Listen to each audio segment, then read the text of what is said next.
ये बढ़ई लोहार का जात का ये जो है करब से राजा बनेगा, इसको हटाइए और हमको राजा बनाइए।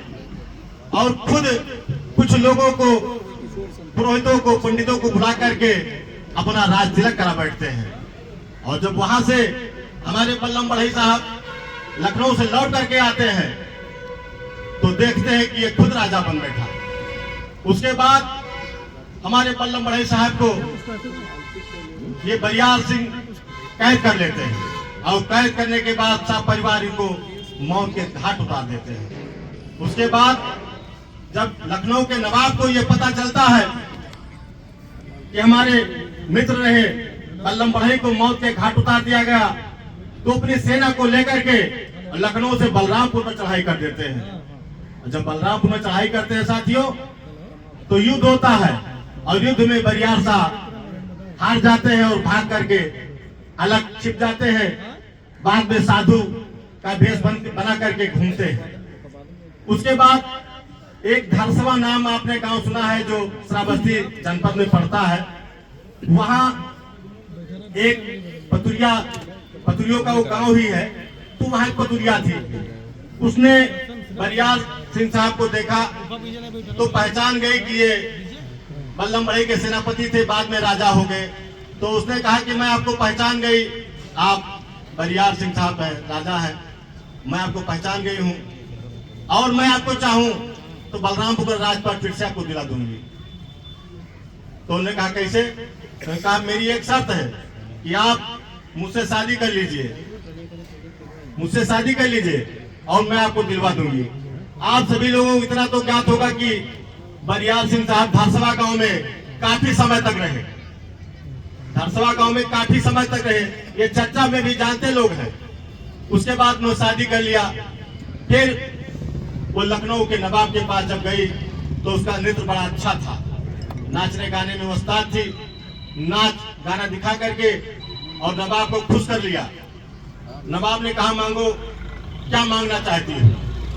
तो उसके बदले उसने बलरामपुर का राज मांग लिया और फिर पुनः बरियार सिंह राजा बन गए। आज तक उनकी पूरी पीढ़ियां राज करती चली आई। लेकिन बलरामपुर की जनता बहुत होशियार थी, बहुत जागरूक थी। उसने कहा कि ऐसे राजा को हम नहीं मानते हैं। बाद में जब देश आजाद हुआ और देश आजादी के पहले भी जो हमारे बलरामपुर के राजा उनके खानदान के थे, उन्होंने देश के साथ बहुत बड़ी गद्दारी किया जिसे देश के लोगों ने क्षमा नहीं किया और अंग्रेजों का साथ दिया। और जब देश आजादी के बाद महारानी लाल कुंवर ने बलरामपुर से लोकसभा का चुनाव लड़ना चाहा और दावेदारी पेश की, प्रत्याशी के रूप में वो सामने आई, तो बलरामपुर की जनता ने उनको नकार दिया। जबकि कहीं भी राजा या रानी होता है उसको जनता बहुत प्रेम करती है, मगर हमारे बलरामपुर के राजा और रानी को हमारे बलरामपुर के लोगों ने प्रेम नहीं दिया, तिरस्कार दिया और उनको बहुत बुरी हार का सामना करना पड़ा। तब से राजा महाराजा के घर के लोग और अन्य जगह चले जाइए, वो सब राजनीति में अच्छे जगहों पर हैं, लेकिन ये राजनीति में बिल्कुल निचले पावदान पर चले गए और कसम खा लिया कि अब कहीं भी राजनीति नहीं करेंगे। साथियों, ऐसे पूरे उत्तर प्रदेश में एक ही राजा यहाँ था, उनको भी नस्ल नाबूद कर दिया गया जो हमारे विश्वकर्मा बिरादरी का था। इसी तरह तमाम ऐसे कहानियां आपको मिलेंगी, तमाम लोग मिलेंगे। लेकिन अब वक्त आ गया है कि हमारा विश्वकर्मा पढ़ लिख करके हमारे बीच में तमाम हमारे विश्वकर्मा समाज के लोग डॉक्टर, इंजीनियर और अधिकारी IAS PCS बनने लगे हैं, मगर राजनीति में हम लोगों का कोई कद्र नहीं है। कद्र कब होगा? जब आप सभी समाज के लोग जगह जगह मीटिंग करके और अपना विश्वकर्मा समाज का सभा करके एकजुट होंगे, तभी आपको सभी राजनीति में जगह मिलेगी। आप देख लीजिए, राजभर, ओम प्रकाश राजभर एक बहुत प्रचलित नाम है। कहीं इनको उस पार्टी को, बीजेपी को गाली देता है, कहीं समाजवादी को देता है, कहीं बसपा को देता है, लेकिन सभी पार्टियां हाथ फैलाए उसके आगे खड़ी रहती, भीख मांगती कि भैया मेरे साथ चले आओ। क्यों?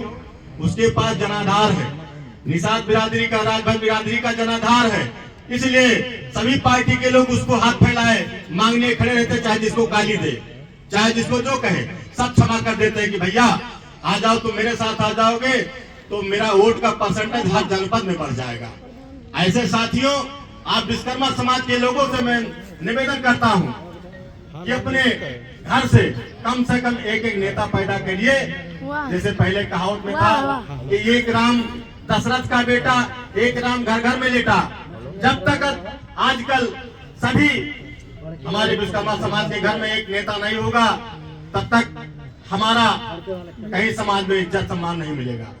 साथियों, अभी आपने देखा माननीय हमारे जो प्रधानमंत्री जी हैं, उन्होंने एक विश्वकर्मा योजना लागू कर दिया। भाई विश्वकर्मा योजना लागू कर दिया, ठीक है, विश्वकर्मा को फायदा देना चाहिए। अब उसमें कितनी जातियों को साथ में जोड़ दिया, जैसे हमारी उनसे बिरादरी जोड़नी है।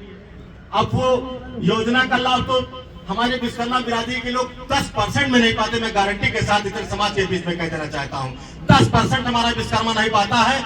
अन्य बिरादरी के लोग उस योजना का लाभ उठाते हैं, मगर वो जोड़ा जाएगा कि मैंने विश्वकर्मा योजना का लाभ सारे विश्वकर्मा को दे दिया, अब विश्वकर्मा उससे अछूता रहेगा।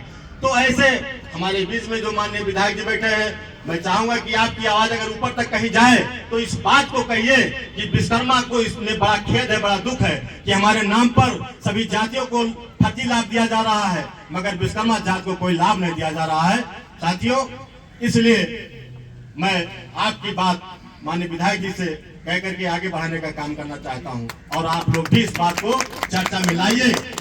जो डरेगा उसकी बात कहीं नहीं सुनी जाएगी, जो डरपोक होगा वो छिपा रहेगा, और जो निडर होगा वो सामने आएगा, उसकी बात यहां से लेकर के और वहां मुख्यमंत्री प्रधानमंत्री तक सुनेगा। इसलिए मैं अपने समाज की बात को निडरता से और सही तरीके से कह रहा हूं, जिससे हमारे समाज का कल्याण